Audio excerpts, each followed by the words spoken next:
বলছিলাম গোমতী নদীর পানি কমলেও কুমিল্লা বন্যা কবলিত এলাকার মানুষের দুর্ভোগ কমেনি। বন্যার পানি নামছে বেশ ধীর গতিতে। কুমিল্লা জেলা প্রশাসন বলছেন, জেলার 17টি উপজেলার মধ্যে 14টি বন্যা কবলিত। গোমতীর বাঁধ ভেঙে সবচেয়ে ক্ষতিগ্রস্ত হয়েছে বুড়িচং এবং ব্রাহ্মণপাড়া উপজেলা। এখনও সেখানে হাজার হাজার ঘরবাড়ি পানিতে তলিয়ে আছে। গোমতীর ভাঙা বাঁধ দিয়ে লোকালে ঢুকছে পানি। সারা দেশ থেকে ত্রাণ এলেও বুড়িচং, ব্রাহ্মণপাড়ার দুর্গম এলাকায় যোগাযোগ বিচ্ছিন্ন গ্রামগুলোতে সেই ত্রাণ পৌঁছানো যাচ্ছে না। ওইসব গ্রামে খাবার সংকট দেখা দিয়েছে। সপ্তাহখানেক পানিবন্দী জীবনে অনেকেই নানা রোগে আক্রান্ত হচ্ছেন। তাই ত্রাণের পাশাপাশি এলাকায় ওষুধ পৌঁছানোর আকুতি জানিয়েছেন বানভাসী মানুষ। কুমিল্লার বন্যা পরিস্থিতির আরও খবর জানবো সহকবি মনির মিল্লাতের কাছ থেকে।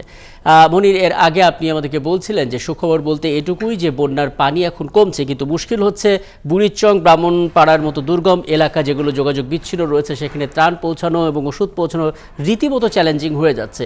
কি উপায়ে কাজটি করছে, স্বেচ্ছাসেবকরা কি করছে এবং এখন আপনি আসলে সার্বিক পরিস্থিতি কি দেখছেন, দুর্ভোগের বন্যার পানির আপডেটটাও জানাবেন।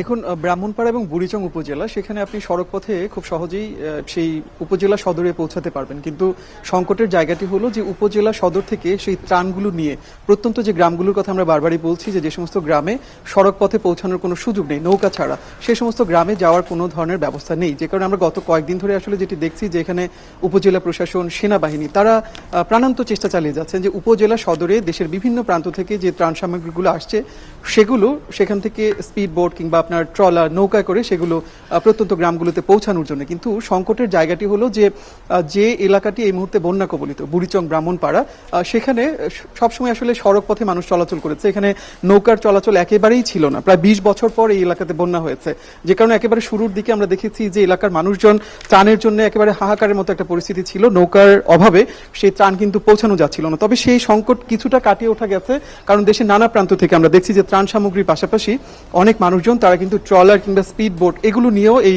উপজেলা দুটিতে তারা আসছেন। যে কারণে উপজেলা সদরে যে ত্রাণ সামগ্রীগুলো আসছে সেগুলো পরবর্তীতে স্পিড বোটে করে কিংবা আপনার ট্রলারে করে সেগুলো পৌঁছানোর এক ধরনের চেষ্টা হচ্ছে। কিন্তু আমরা যখনই প্রত্যন্ত গ্রামগুলোতে যাচ্ছি, যোগাযোগ বিচ্ছিন্ন গ্রামগুলোতে যাচ্ছি, সেখানকার মানুষজন বারবারই বলছেন যে সেখানে ঠিকমতো ত্রাণ এখন পর্যন্ত পৌঁছানো যাচ্ছে না। বিশেষ করে অনেক আশ্রয় কেন্দ্রের খবর আমরা পাচ্ছি যেখানে এখন পর্যন্ত সেই অর্থে ত্রাণ পৌঁছায়নি। কিন্তু এখানে সমস্যাটি হলো যে মূল সড়ক অর্থাৎ উপজেলা সদর কিংবা যেখানে আপনার সড়ক পথে যাওয়ার এখন পর্যন্ত সুযোগ আছে সেখানকার মানুষজন কিন্তু খুব সহজেই ত্রাণ পাচ্ছে, কিন্তু যে জায়গাগুলোতে নৌকা ছাড়া পৌঁছানো যাচ্ছে না সেখানে এরকম ত্রাণের সংকট কিন্তু এই মুহূর্তে রয়েই গেছে। তবে আসার কথা আপনাকে তার আগের ঘন্টাতেও বলছিলাম যে পানি খানিকটা কমেছে এবং সড়কের পানি কিন্তু একটু একটু করে নামতে শুরু করেছে। তারপরে এখন পর্যন্ত পানির যে স্রোত সেটি কিন্তু আসলে ভয়ানক একটা পরিস্থিতি। তারপরে আমরা দেখছি যে অনেক মানুষজন তারা এক গ্রাম থেকে অন্য গ্রামে ছুটছেন ত্রাণের আশায়।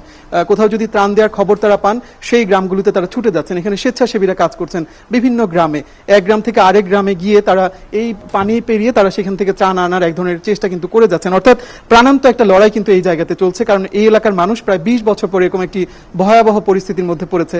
যাদের সাথেই কথা বলছি তারা পরিষ্কার করে বলছেন যে 2004 কিংবা 1998 সালে যে বন্যা হয়েছে সেই বন্যার ভয়াবহতার তুলনায় এবারের বন্যার ভয়াবহতা অনেক বেশি এবং সেই ক্ষত কিন্তু একটু একটু করে বিভিন্ন জায়গাতে দৃশ্যমান হচ্ছে। যে সড়ক যেটুকু আসলে এখন পর্যন্ত পানি নেমে গেছে কিংবা পানি নেমে যাচ্ছে সেই সমস্ত আমরা জায়গাতে দেখছি যে সড়ক কিন্তু একেবারেই ভেঙে গেছে, মানুষজন কোনো রকমে চলাচল করছে এবং সেই ছবি আমরা দেখতে পাচ্ছি আসলে ভোগান্তির।